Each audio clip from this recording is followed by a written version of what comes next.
এবার দুটো দিকে ফোকাস করে আমি আলোচনা গোটাবো, খুব খেয়াল রাখেন, একটু মনোযোগ দেন, এই জায়গাটা খুব ইম্পর্টেন্ট। এই পুরো মিশনে শয়তান আমাদেরকে দুটো দিকে বেশি বিভ্রান্ত করছে। কয়টা দিক? দুটো দিক। এক, তারা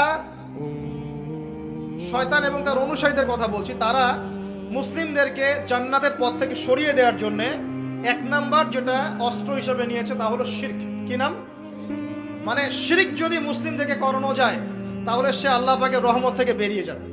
কারণ আল্লাহ রাব্বুল আলামিন একটা ওয়াদা করেছেন। কি ওয়াদা? আল্লাহ পাক তার নবীকে বলেছেন, তোমার উম্মতের মধ্যে কোনো ব্যক্তি যদি, হে মুহাম্মদ সাল্লাল্লাহু আলাইহি ওয়াসাল্লাম, তোমার উম্মতের কোনো ব্যক্তি যদি আসমান জমিনের সমান গুনাহ নিয়ে আমার সামনে দাঁড়ায় কিন্তু তার আমল নামায় কোনো শিরকের পাপ নাই, আমি আল্লাহ তার সামনে আসমান জমিন সমান রহমত নিয়ে হাজির হব ইনশাআল্লাহ। সুবহানাল্লাহ পড়বেন না? মানে এই উম্মতের কোনো ব্যক্তি যদি শিরিক মুক্ত আমল নামা নিয়ে আল্লাহর সাথে সাক্ষাৎ করে, ইনশাআল্লাহ সে জান্নাতে যাবেই যাবে ইনশাআল্লাহ। একদিন না একদিন সে জান্নাতে যাবেই যাবে ইনশাআল্লাহ। কিন্তু কারো আমল নামায় যদি শিরকের পাপ থাকে তাহলে আল্লাহ পাক বলছেন, ইন্নাল্লাহা লা ইয়াগফিরু আন ইউশরাকা বিহি ওয়া ইয়াগফিরু মা দুনা যালিকা লিমান ইয়াশা।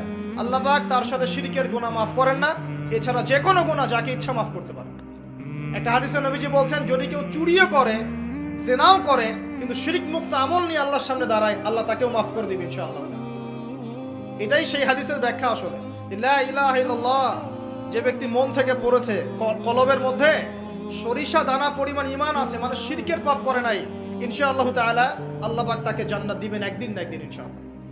আল্লাহ পাক তাকে শাস্তি দিতে পারেন, মাফ করাতে পারেন, কিছু আযাব দিয়ে হলেও আল্লাহ পাক তাকে জান্নাতে দিবেন ইনশাআল্লাহ তাআলা। এখন প্রশ্ন হচ্ছে, তাহলে সহিহ বুখারীর এই হাদিসটা কেমন? কোন হাদিস? নবী সাল্লাল্লাহু আলাইহি ওয়াসাল্লাম বলছেন, এই হাদিসটা আসছে বুখারীতে 4 বার, একবার না কিন্তু 4 বার। নবীজি বলছেন, কিয়ামতের দিনে, মনোযোগ দেন প্রিয় ভাই, কিয়ামতের দিনে আদম আলাইহিস সালামকে ডেকে আনা হবে। ডেকে বলা হবে, তোমার সন্তান যারা আছে, আদম সন্তান, তাদের মধ্য থেকে তুমি জাহান্নামীদেরকে আলাদা করে ফেলো। আদম আলাইহিস সালাম বলবেন, হে আল্লাহ, কতজনকে আলাদা করো? আল্লাহ পাক বলবেন, প্রতি 1000-এ 999 জনকে জাহান্নামের জন্য আলাদা করে দাও। নাউযুবিল্লাহ বলবেন। প্রতি 1000-এ 999 জনকে জাহান্নামের জন্য আলাদা করে দাও। সহিহ বুখারীতে 4 বার আসে, একবার না, 4 বার। এবার সাহাবীরা কিন্তু একটু বিচলিত হয়ে পড়লেন।